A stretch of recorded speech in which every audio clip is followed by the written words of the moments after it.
محمد فیصل اشرفی، جن کا تعلق جامعہ حجویریہ لاہور سے ہے۔ محمد فیصل اشرفی۔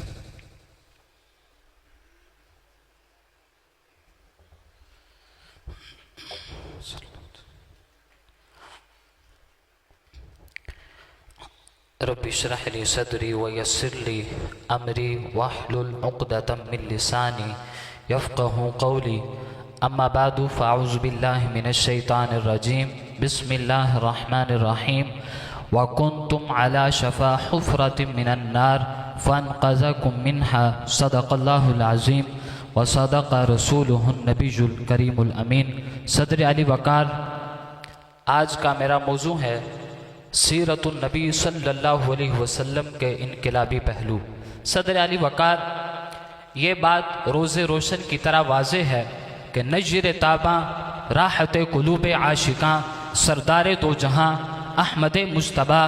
جناب محمد مصطفیٰ صلی اللہ علیہ وسلم کی سیرت اقدس بنی نوع انسان کے لیے انقلابی حیثیت رکھتی ہے۔ آپ کی سیرت طیبہ نے ولادت باسعادت سے لے کر بچپن تک، لڑکپن سے لے کر جوانی تک، غار حرا سے لے کر غار ثور تک، حرم مکہ سے لے کر طائف کے بازاروں تک، امہات المؤمنین کے حجروں سے لے کر میدان جہاد تک، عبادات سے لے کر معاملات زندگی تک، دین و دنیا، وحدانیت و روحانیت، سیاست و محبت، سیاست و قیادت، شفقت و محبت، الغرض زندگی کے تمام پہلوؤں میں انقلابی کردار ادا کیا ہے۔ صدر علی وقار اس ماحول میں کہ جب دنیا پر کفر و شرک کا تسلط تھا، دین ابراہیمی اور تعلیمات عیسوی گلدستہ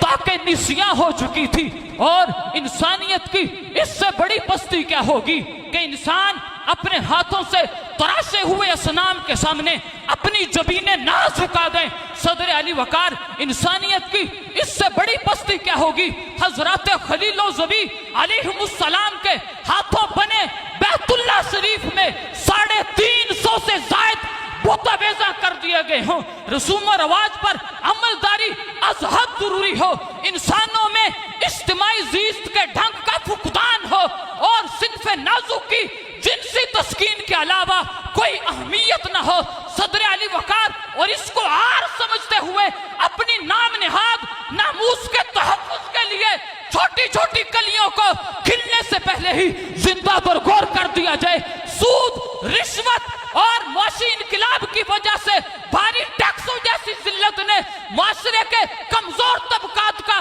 جینا دوبر کر دیا ہو۔ صدر علی وقار، باہمی قدورت و نفرت کا یہ عالم ہو کہ اس وقت دو قبائل اوس و خزرج کی ایک لڑائی 120 سال تک جاری رہنے کے سبب دن رات قتل و غارت کی گرم بازاری رہتی ہو، اور ذات باری تعالیٰ کا وہ شاہکار جس کے لیے وَلَقَدْ كَرَّمْنَا بنی آدم کا خطاب دل نشیں اس وقت رب ذوالجلال نے فرمایا تھا، وہ انسان حشرات الارض کی طرح بے مایا ہو چکا ہو، تو پھر شاعر کیا خوب کہتا ہے کہ کچھ کفر نے فتنے پھیلائے، کچھ ظلم نے شعلے بھڑکائے، کچھ کفر نے فتنے پھیلائے، کچھ ظلم نے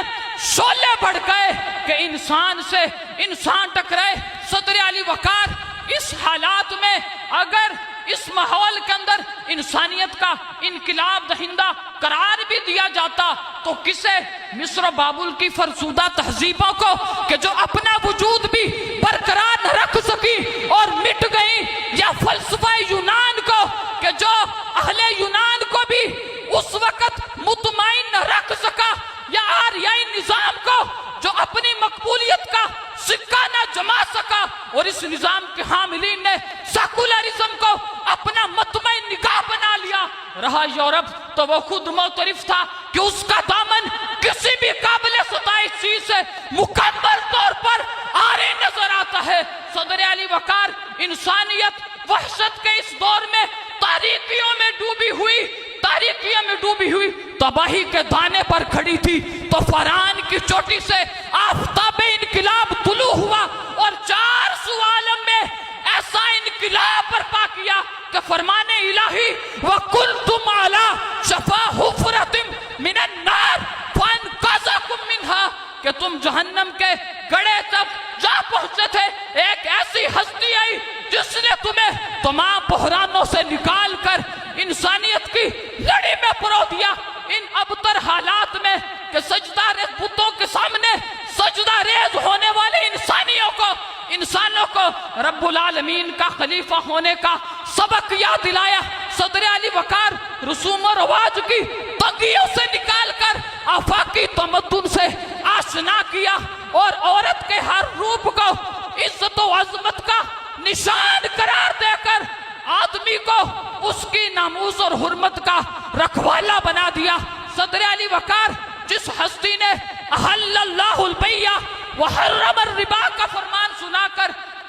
آج اس وقت معاشی انقلاب برپا کر دیا، صدر علی وقار جس ہستی نے اس عالم میں لوگوں کو تعصبات سے نکال کر اخوت کی لڑی میں پرو دیا اور مواقعات کی ایسی مثال قائم کر دی کہ چشم فلک دوبارہ وہ منظر نہ دیکھ پایا کہ میدان کارزار میں اپنے زخمی مسلمان بھائی پر زخمی مسلمان بھائی کی پیاس کو اپنی پیاس پر ترجیح دیتے ہوئے 3 لوگ جام شہادت نوش کر جاتے ہیں۔ صدر علی وقار باہم دستوں کی ربا ہوتے انسانوں کو اس ہستی نے اس طرح کلمات الہ کلمات اللہ کے لیے اپنی تلواروں کو نیام سے نکال کر جذبہ جہاد کے نظام سے اس وقت آراستہ کیا، اور ایسی ہستی تشریف لائی کہ جس ہستی کی وجہ سے رضی اللہ عنہم ورضوا عنہ جیسی بشارت نصیب ہوئی، اور اس نے محبت کی ایسی لڑی میں پرو دیا کہ رب ذوالجلال نے وَاذْكُرُوا نِعْمَةَ اللَّهِ عَلَيْكُمْ اِذْ كُنْتُمْ أَعْدَاءً أَلَّفَ بَيْنَ قُلُوبِكُمْ کے الفاظ سے تحسین فرمائی۔ صدر علی وقار یہ بھی بتاتا چلوں کہ سیرت النبی کے انقلابی پہلوؤں کی اساس کلمہ طیبہ، تربیت، صبر محض، انسانی حاکمیت کی بجائے خلافت، ملکیت کی بجائے امانت کو قرار دیا گیا تھا۔ میں اپنی گفتگو ماہر القادری کے اس شعر پر ختم کرتا ہوں کہ ہر چیز کو رہنائی دے کر حیات نو بخشی، ہر چیز کو رہنائی دے کر حیات نو بخشی، صبحوں کے چہروں کو دھویا، راتوں کے بھی کیسو سلجھائے۔ وآخر دعوانا ان الحمدللہ رب العالمین۔